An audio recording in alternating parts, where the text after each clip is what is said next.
সকলকে জানাই শুভ নববর্ষের অনেক অনেক শুভেচ্ছা ও ভালোবাসা, বড়দের প্রণাম। তো আমার এই ভিডিওটা হচ্ছে শনিবার দিন আমি গেছিলাম বর্ধমান। তো সেখানে গিয়ে ডাক্তার দেখালাম, যেহেতু আমার এখন এই মাসের চেকআপের ডেট উনি দিয়েছিলেন 10 বা 13 তারিখ। তোমার 13 তারিখটা সুবিধা হয়েছে। তো আমার এই মুহূর্তে ট্রেনে করে আমি যাইনি, এবারে আমাকে গাড়ি করেই যেতে হয়েছিল। তো সেখানে যাই এবং কী হয় সেগুলো তোমাদের সাথে আজকে শেয়ার করব। আর আমি একা যাইনি, আমার সাথে আমার মা আছে। তো আমি রেডি হয়ে এভাবে চলে গেছি। আমাকে ডাক্তারবাবু আগের দিন রাতেরবেলা 11টার সময় বললেন যে সকাল 9টার সময় উনি আমাকে দেখবেন, তাহলে আমাকে সেই মতন এখান থেকে 7টার সময় বেরোতে হয়েছে। তো আমার পাশে এখন কেউ নেই, কিন্তু মা যাবে আমার সাথে। মাও উঠে গেছে, মাকে রাস্তা থেকে তুলে নিলাম। এবার তুলে নেওয়ার পর এবার আমরা যথারীতি সেখানে পৌঁছে যাব। তোমাদের সাথে আজকে এটাও শেয়ার করব যে আমাদের স্বাস্থ্যকেন্দ্রে যে হয়েছিল, স্বাস্থ্যকেন্দ্রে আমার ওয়েট মেপেছিল, আমার প্রেশার মেপেছিল, সবই ঠিক ছিল, নর্মাল ছিল। আর ডপলারের রিপোর্টটাও আমি পেয়েছিলাম। ডপলারের রিপোর্টটাতে আমাকে যিনি স্ক্যান করেছেন তিনি সেখানে মোটামুটি বলেছিলেন সব ঠিক আছে। আর ডাক্তারবাবুর কাছেও গেছি এবং ডাক্তারবাবু আমাকে ওখানে স্পষ্টভাবে জানিয়ে দেন যে রিপোর্টে কোনো মানে যার জন্য রিপোর্টটা করতে দিয়েছিলেন যে বাচ্চা ঠিক মতন পেটের ভেতরে পুষ্টি পাচ্ছে কি না। তো এখনও পর্যন্ত সব ঠিক আছে। তো সকালবেলার দিকে যে সুন্দর হাওয়া দিচ্ছিলো না, মানে এত ভালো লাগছিলো। কিন্তু আস্তে আস্তে যখনই আমরা বর্ধমানের দিকে এগোচ্ছি তখনই মানে একবারে সেই গরম লুয়ের হাওয়াটা এত লাগছিলো, তখন আর ভালো লাগছিলো না। আমার মোটামুটি ভাতার যেতেই মানে বলগোনা পেরিয়ে ভাতার সেসব জায়গায় যেতে আমার খুব শরীর খারাপ শুরু হয়ে যায়। মানে আমার ভালো লাগছিলো না, একদম এনার্জি লস হয়ে গেছিলো, মাথা যন্ত্রণা শুরু হয়ে গেছিলো। সম্পূর্ণটা রোদের জন্য আর এই গরম হাওয়ার জন্য বুঝতে পেরেছিলাম। কিন্তু এসিটাও আমরা চালাইনি ইচ্ছে করেই, কারণ বাইরে যেহেতু এত গরম, আমি তো সব জায়গাতে এসি পাবো না, এসি আর বাইরে এই অ্যাডজাস্টমেন্টটা আমার হবে না, তখন আমার আরও শরীর খারাপ করবে। ওই জন্য আমরা এসি চালাইনি। তো এই বলতে বলতে বর্ধমানে ঢুকে গেছি। আমরা প্রায় 15টার মধ্যে বর্ধমান ঢুকে গেছিলাম। ওখান থেকে আমরা যেখানে দেখাবো সেখানেও আমরা 9:05 পৌঁছে গেছি, একদম ঠিক টাইম মতন। তো সেখানে গেলাম, সেখানে গিয়ে ডাক্তারবাবুর সাথে আমরা কথা বললাম এবং ডাক্তারবাবু আমাদের মোটামুটি অনেক কিছু বললেন। তো চলো আগে সেখানে নামা যাক এবং নেমে আমাকে উপরে উঠতে হবে। আর এত ছোট রাস্তা, এখানে গাড়ি রাখারও খুব সমস্যা হয়ে গেছিলো। যাই হোক, তো আমি সেখানে চলে গেলাম এবং ডাক্তারবাবুর সাথে ভিজিট করলাম। ডাক্তারবাবু আমাকে দেখে নিলেন এবং ডাক্তারবাবু আমাকে আর একবার আসতে বলছিল, কিন্তু সত্যি বলতে আমার শারীরিক অবস্থা এতটাই খারাপ মানে আমি এমনি সুস্থ আছি, কিন্তু আমার যে সমস্যাটা হচ্ছে সেটা হচ্ছে আমার ডান পায়ে থেকে মাজাতে না প্রচণ্ড যন্ত্রণা। তো সেই জন্য না আমার খুব কষ্ট হচ্ছে হাঁটাচলা করতে, কেন হচ্ছে জানি না। তো ওই জন্য আমি আর এবারে আর মানে কি বলবো, নিজের ক্ষমতায় আর পারিনি। তো ডাক্তারবাবুকে বললাম আর তুমি আমাকে ডেকো না, এবার বলো যে কখন কি করব। তো যাই হোক, ডাক্তারবাবুর সাথে মোটামুটি একটা কথা হলো। ডাক্তারবাবু আমাকে একটা টেম্পোরারি ডেট দিলেন, যে ডেটের মধ্যে আমাকে মোটামুটি ডেলিভারি করবেন। তো দেখানো হয়ে গেল 10:30টার মধ্যে। তো বাইরে থেকে কিছু খাইনি আজকে আর। আমি এখানে আমার মা আমার জন্য ভাত, আলু সেদ্ধ, একটু ডাল সেদ্ধ, ভাত করে নিয়ে এসেছিলো বাড়ি থেকেই। তো সেটাই খেয়ে নিলাম বসে, খেয়ে ডাবের জল খেলাম, দিয়ে তারপরে ওষুধটা নিয়ে গেলাম।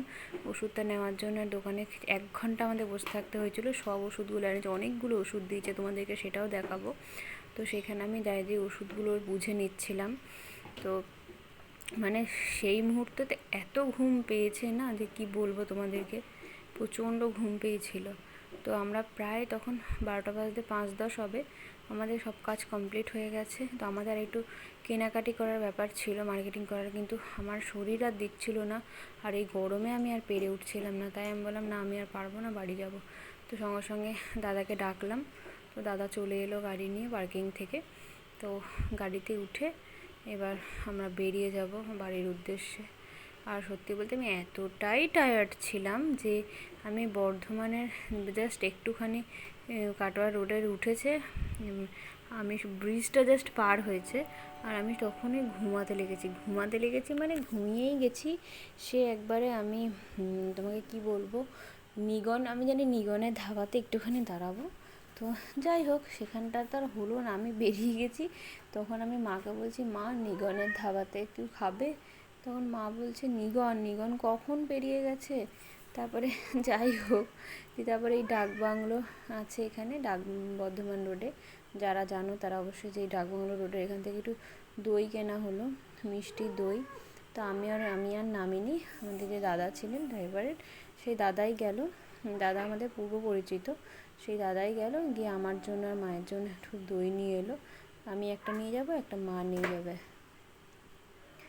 দইটা নিলাম। এবার চলো বাড়ির দিকে চলে যাচ্ছি।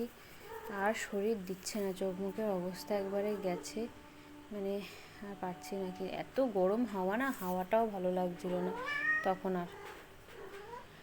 আর হাওয়াটাও ভালো লাগছিল না। তো মাও বলছিল যে আর শরীর দিচ্ছে না, এবার বাড়িতে গিয়ে চুপচাপ স্নান টান করে রেস্ট নিবি।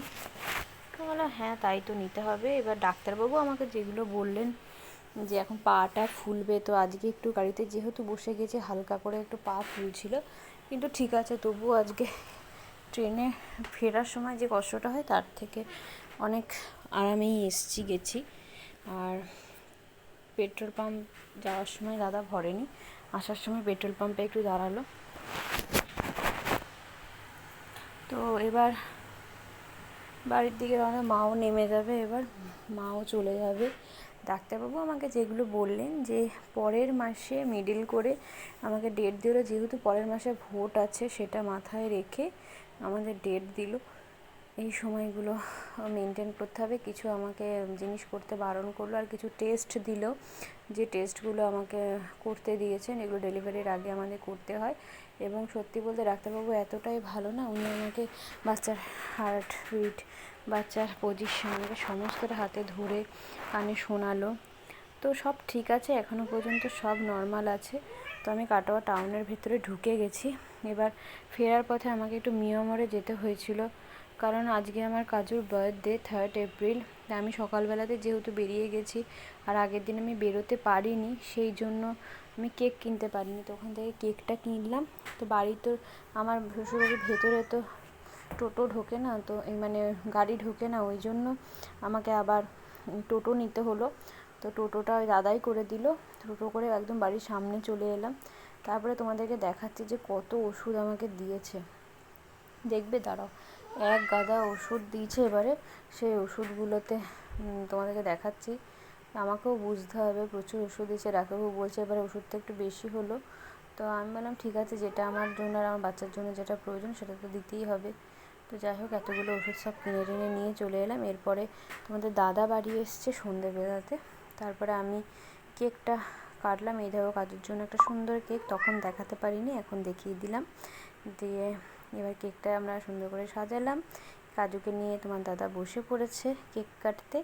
তো ও তো আজকে একটু ছটপট করছিল, আসলে বাইরে মিনি ওরা সবাই ছিল, তো ওদের সাথে খেলা করছিল, ওখান থেকে ডেকে নিয়ে এলাম, ওই জন্য একটু ছটপট করছিল। তো যাই হোক, কাজু কেক কেটে নিয়েছে, এটাও 2য় বছরের জন্মদিন। ও ভালো থাকুক, সুস্থ থাকুক, এটাই চাই। তোমরাও সবাই ওকে ভালোবেসো, আদর করো, যেমন ভালোবাসো তোমরা ওকে। তো ওর এই 2 বছর হলো আমার বাড়িতে আমার কাছে। তো যাই হোক, ও ভালো থাকুক, এটাই চাই। তারপরে সবার সাথে ওর একটা ছবি তুলে নিলাম, আমার মিনি কাজু, ওদের বাচ্চাগুলো, বেশ ভালো লাগছিল। তো তোমাদের ব্লগটা কেমন লাগলো তোমরা জানিও, ভালো লাগলে লাইক করে দিও, আর চ্যানেলটাকে সাবস্ক্রাইব করে পাশে থেকো। দেখা হচ্ছে পরবর্তী কোনো এক ভিডিওতে, ততক্ষণ সুস্থ থেকো, নমস্কার।